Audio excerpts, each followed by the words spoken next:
ನಾನು ನಿಮಗೆ ಸಿಂಪಲ್ಲಾಗಿ ಟೇಸ್ಟಿಯಾಗಿ ಮನೆಯಲ್ಲೇ ಸುಲಭವಾಗಿ ಪನ್ನೀರ್ ಬಟರ್ ಮಸಾಲೆ ಹೇಗೆ ಮಾಡೋದಂತ ತೋರಿಸ್ತಾ ಇದ್ದೀನಿ. ಈ ವಿಡಿಯೋ ಯಾರು ಹೊಸದಾಗಿ ನೋಡ್ತೀರಾ ಪ್ಲೀಸ್ ಲೈಕ್ ಮಾಡಿ, ಹಾಗೆ ಸಬ್ಸ್ಕ್ರೈಬ್ ಮಾಡ್ಕೊಳ್ಳಿ. ನಿಮ್ಮ ಫ್ರೆಂಡ್ಸ್ ಆ್ಯಂಡ್ ಫ್ಯಾಮಿಲೀಸ್ ಕೂಡ ಶೇರ್ ಮಾಡಿರಿ. ಬರ್ರಿ ನೋಡೋಣ ಹೆಂಗೆ ಮಾಡೋದಂತ. ನಾನು ಇಲ್ಲಿ ಫುಲ್ ಬಟರ್ ಅಂದರೆ ಏನು ಯೂಸ್ ಮಾಡ್ತಾಯಿಲ್ಲ, ಸ್ವಲ್ಪ 1 ಸ್ಪೂನ್ ಆಯಿಲ್ ಹಾಕ್ಕೊಂಬಿಟ್ಟು ಆಮೇಲೆ 1 ಸ್ಪೂನ್ ಬಟರ್ ಹಾಕ್ಕೊತಿದ್ದೀನಿ. ಇದು ಕೂಡ ಹೋಮ್ ಮೇಡ್ ಬಟರು. ನೋಡಿ, ಸ್ವಲ್ಪ ಬೆಣ್ಣೆ ಎಲ್ಲ ಸ್ವಲ್ಪ ಕರಗಬೇಕು. ಬೆಣ್ಣೆ ಎಲ್ಲ ಕರಗಿದ ಮೇಲೆ ನಾನು ಇಲ್ಲಿ 1 ಸ್ಪೂನು ಜೀರಿಗೆ ಹಾಕ್ಕೊಂಡಿದ್ದೀನಿ. ಇದನ್ನು ಆಮೇಲೆ ಸ್ವಲ್ಪ ಚಕ್ಕೆ ಹಾಕ್ಕೊಂಡಿದ್ದೀನಿ. ಆಮೇಲೆ ಒಂದೇ ಒಂದು ಪಲಾವ್ ಎಲೆ ಹಾಕ್ಕೊಂಡ್ರೆ ಸಾಕು ಇದಕ್ಕೆ. ಮತ್ತು ಏಲಕ್ಕಿ, ಇವೆಲ್ಲ ಮನೇಲಿರೋ ಇಂಗ್ರೀಡಿಯೆಂಟ್ಸ್ ಅಂತಲೇ ತೋರಿಸ್ತಾ ಇದ್ದೀನಿ. ಭಾಳ ಸಿಂಪಲ್, ತುಂಬ ಟೇಸ್ಟಿಯಾಗಿರುತ್ತೆ. ಮತ್ತು ಗ್ರೀನ್ ಚಿಲ್ಲಿ ಹಾಕ್ಕೊಂಡಿದ್ದೀನಿ. ಒಂದರಲ್ಲಿ 2 ಕಟ್ ಮಾಡ್ಕೊಂಬಿಟ್ಟು ಇದರಲ್ಲೇ ಫ್ರೈ ಮಾಡಿ ಒಂದು 4ರಿಂದ 5 ಹಾಕ್ಕೊಂಡ್ರೆ ಸಾಕು. ಹಾಗೆ ನಾನು ಇಲ್ಲಿ 5 ಈರುಳ್ಳಿನ ಸ್ವಲ್ಪ ಸಣ್ಣದಾಗಿ ಹೆಚ್ಕೊಂಡ್ಬಿಟ್ಟು ಹಾಕ್ಕೊಂಡಿದ್ದೀನಿ. ಇನ್ನೆಲ್ಲವೂ ಸ್ವಲ್ಪ ಎಣ್ಣೆಗೆ ನೀಟಾಗಿ ಫ್ರೈ ಮಾಡ್ಕೋಬೇಕು ಚೆನ್ನಾಗಿ. ಇಷ್ಟೆಲ್ಲ ಕರೆದಾದ್ಮೇಲೆ ನಾನಿಲ್ಲಿ 2 ಸ್ಪೂನು ಅರ್ಪುಡಿ ಪೌಡ್ರ್ ಹಾಕ್ಕೊಂಡಿದ್ದೀನಿ. ಇಲ್ಲಿ ಇದನ್ನು ಕೂಡ ಎಣ್ಣೆಗೆ ಫ್ರೈ ಮಾಡ್ಕೋಬೇಕು ಚೆನ್ನಾಗಿ.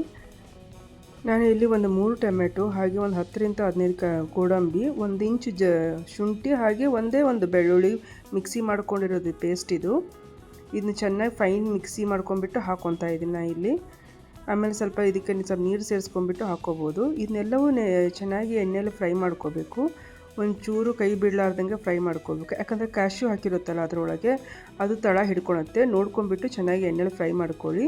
ಇಷ್ಟೆಲ್ಲ ಫ್ರೈ ಆದಮೇಲೆ ಇದಕ್ಕೆ ಸ್ವಲ್ಪ 1ರಿಂದ 1.5 ಸ್ಪೂನ್ ಉಪ್ಪು ಹಿಡಿಯುತ್ತೆ, ಅದನ್ನು ಕೂಡ ಹಾಕ್ಕೋಬೇಕು. ಇದನ್ನೆಲ್ಲ ಈ ಥರ ಎಣ್ಣೆಲ್ಲೇ ಫ್ರೈ ಮಾಡಬೇಕು. ಒಂಚೂರು ನೀರು ಹಾಕ್ಕೋಬೇಡಿ, ತಣ್ಣ ನೀರು ಸೇರಿಸ್ಕೋಬೇಡಿ. ಇದಕ್ಕೆ ಏನಾದ್ರು ನೀರು ಹಾಕಬೇಕಂದ್ರೆ ಸ್ವಲ್ಪ ಬಿಸಿ ನೀರೇ ಹಾಕ್ಕೋಬೇಕು. ಅಂದರೆ ಸ್ವಲ್ಪ ಟೇಸ್ಟ್ ನಿಮಗೆ ಹೋಟೆಲಲ್ಲಿ ಹೇಗೆ ಬರುತ್ತಲ್ಲ ಆ ಥರ ಟೇಸ್ಟ್ ಬರುತ್ತೆ. ಇಲ್ಲಿ ನಾನಿಲ್ಲಿ ಬಿಸಿನೀರು ಕೆಟಲಲ್ಲಿ ಕಾಸ್ಕೊಂಡ್ಬಿಟ್ಟು ಹಾಕ್ಕೊತಾ ಇದ್ದೀನಿ. ನಿಮಗೆ ನೋಡಿ ಕನ್ಸಿಸ್ಟೆನ್ಸಿ ನೋಡ್ಕೊಂಬಿಟ್ಟು ಹಾಕ್ಕೊಳ್ಳಿ ನೀರನ್ನ. ಇಲ್ಲ ನೀರು ಹಾಕ್ಕೊಂಡ್ಬಿಟ್ಟು ಚೆನ್ನಾಗಿ ಕೈ ಆಡಬೇಕು. ಇದು ಸ್ವಲ್ಪ ಸಿಡಿತಾ ಇರುತ್ತೆ, ಹುಷಾರಾಗಿ ನೋಡ್ಕೊಂಡ್ಬಿಟ್ಟು ಮಾಡ್ಕೊಳ್ಳಿ. ಇದು ನೋಡಿ, ಅದನ್ನೆಲ್ಲ ನೀಟಾಗಿ ಚೆನ್ನಾಗಿ ಕುದೀತಾ ಇದೆ. ನೋಡಿ ಎಷ್ಟು ಚೆನ್ನಾಗಿ ಕ್ರೀಮಿಯಾಗಿ ಬಂದಿದೆ ಅಂತ ನೋಡ್ತಿರ್ಬೋದು. ಇದಕ್ಕೆ ನಾನಿಲ್ಲಿ 1 ಸ್ಪೂನ್ ಗರಂ ಮಸಾಲ ಹಾಕ್ಕೊಂಡಿದ್ದೀನಿ. ಇದು ಹೋಮ್ ಮೇಡ್ ಗರಂ ಮಸಾಲ. ಇದು ಕೂಡ ಚೆನ್ನಾಗಿ ಇದರಲ್ಲಿ ಎಣ್ಣೆಲ್ಲ ಫ್ರೈ ಆಗಬೇಕು. ಸ್ವಲ್ಪ ಸಿಮ್ಮಲ್ಲಿ ಇಟ್ಕೊಂಡು ಇದನ್ನೆಲ್ಲ ನೀಟಾಗಿ ಫ್ರೈ ಮಾಡ್ಕೋಬೇಕು. ನೋಡಿ, ಈ ಥರ ಎಲ್ಲ ಚೆನ್ನಾಗಿ ಫ್ರೈ ಮಾಡ್ಕೊಂಬಿಟ್ಟು ಸಿಮ್ಮಲ್ಲಿ ಇಟ್ಕೊಂಡೆ ಫ್ರೈ ಮಾಡ್ಕೊಳ್ಳಿ.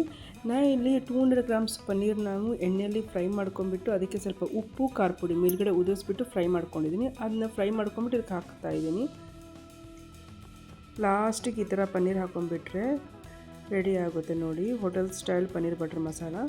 ನಾನು ಇಲ್ಲಿ ಲಾಸ್ಟಿಗೆ ಸ್ವಲ್ಪ ಕಸ್ತೂರಿ ಮೇಥಿ ಹಾಗೆ ಕೊತ್ತಂಬರಿ ಸೊಪ್ಪು ಕೂಡ ಹಾಕ್ಕೊಂಡಿದ್ದೀನಿ. ನಾನು ಇಲ್ಲಿ ಲಾಸ್ಟಿಗೆ ನಾನು ಫ್ರೆಶ್ ಕ್ರೀಮ್ ಬದಲಿ ಸ್ವಲ್ಪ ಕೆನೆನೇ ಸ್ವಲ್ಪ ಮಿಕ್ಸ್ ಮಾಡ್ಕೊಂಡ್ಬಿಟ್ಟು ಹಾಕ್ಕೊಂಡಿದ್ದೀನಿ. ನಾನು ಇಲ್ಲಿ ನೀವು ಫ್ರೆಶ್ ಕ್ರೀಮ್ ಕೂಡ ಹಾಕ್ಕೋಬೋದು ಲಾಸ್ಟಿಗೆ, ಚೆನ್ನಾಗಿರುತ್ತೆ. ನೋಡಿ, ಸಿಂಪಲ್ಲಾಗಿ ಟೇಸ್ಟಿಯಾಗಿ ಪನ್ನೀರ್ ಬಟರ್ ಮಸಾಲ ಹೇಗೆ ಮಾಡೋದಂತ ನೋಡಿದ್ರಲ್ಲ. ಇವಾಗ ರೆಡಿಯಾಗಿದೆ ನೋಡಿ. ಇವಾಗ ಸರ್ವ್ ಮಾಡೋಣ. ನೋಡಿದ್ರಲ್ಲ ಎಷ್ಟು ಸಿಂಪಲ್ ಆಗಿದೆ ರೆಸಿಪಿ ಅಂತ. ಬೇಸಿಕ್ ಮನೆ ಇಂಗ್ರೀಡಿಯೆಂಟ್ಸ್ ಅಂತ ತೋರಿಸಿದ್ದೀನಿ ನಾನು ಇಲ್ಲಿ. ಯಾವುದೂ ಹೊರಗಡೆ ತಂದು ಏನೂ ಮಾಡಿಲ್ಲ. ಎಷ್ಟು ಚೆನ್ನಾಗಿ ಬಂದಿದೆ ಅಂತ ನೀವೇ ನೋಡ್ತಿರ್ಬೋದು. ಟೇಸ್ಟ್ ಕೂಡ ಅಷ್ಟೇ ಚೆನ್ನಾಗಿರುತ್ತೆ. ಬರೀ ಸರ್ವ್ ಮಾಡೋಣ. ನಾನು ಇಲ್ಲಿ ನಾರ್ಮಲ್ ಚಪಾತಿ ಮಾಡ್ತೀವಲ್ಲ ಆ ಥರ, ಮತ್ತು ಪರೋಟಾನ ಕೂಡ ಸರ್ವ್ ಮಾಡ್ಬೋದು.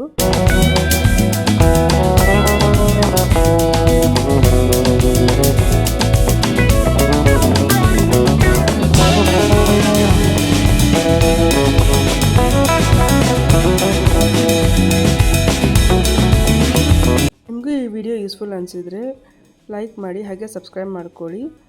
ಮತ್ತೆ ಸಿಗೋಣ ಇನ್ನೊಂದು ಹೊಸ ರೆಸಿಪಿದೊಂದಿಗೆ. Thank you for watching.